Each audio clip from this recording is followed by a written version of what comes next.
తెలంగాణ రాజకీయాల్లో కీలక పరిణామాలు చోటు చేసుకుంటున్నాయి. స్థానిక సంస్థల ఎన్నికల దిశగా కసరత్తు చేస్తున్న కాంగ్రెస్ పార్టీ మంత్రివర్గ విస్తరణ, నామినేటెడ్ పోస్టులపై ఆచితూచి వ్యవహరిస్తుంది.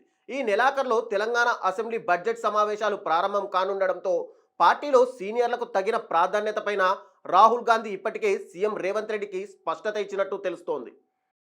తెలంగాణలో కాంగ్రెస్ ప్రభుత్వం ఏర్పడి 14 నెలలు పూర్తయింది. పార్టీ సీనియర్లతో పాటు మరికొందరికి ప్రాధాన్యత దక్కకపోవడంతో ఈ అంశంపైన ఢిల్లీకి లేఖలు సైతం వెళ్లాయి. దీంతో రాహుల్ గాంధీ పార్టీలోని సీనియర్లకు తగిన గుర్తింపు ఇవ్వాలని రేవంత్ రెడ్డికి చెప్పినట్టు సమాచారం.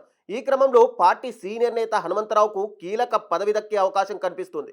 కాంగ్రెస్ పార్టీ అధికారంలోకి రాగానే రాజ్యసభ సీటును ఆశించిన విహెచ్ అవకాశం వస్తే ఖమ్మం పార్లమెంటు స్థానం నుంచి పోటీ చేయాలని భావించారు. కానీ సామాజిక క్షేత్రస్థాయి పరిస్థితుల్లో ఆయనకు అవకాశం దక్కలేదు. ఇప్పుడు విహెచ్కు ఏ పదవి ఇవ్వాలన్న దానిపై కసరత్తు సాగుతున్నట్టు తెలుస్తుంది. శాసన మండలి చైర్మన్ ఇవ్వాలనే ఒక ప్రతిపాదన తెరమీదికి రావడంతో 2 నెలల్లో ఖాళీ కానున్న ఎమ్మెల్యే కోట, ఎమ్మెల్సీ స్థానంలో విహెచ్ను ఎంపిక చేయనున్నట్టు సమాచారం.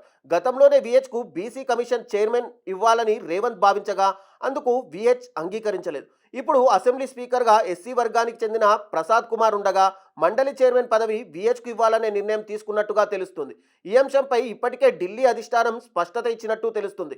శాసన మండలి చైర్మన్ పదవితో పాటుగా విహెచ్కు కాంగ్రెస్ పార్టీ ఓబీసీ విభాగం జాతీయ చైర్మన్గా నియమించే అంశంపైన చర్చ జరుగుతుంది.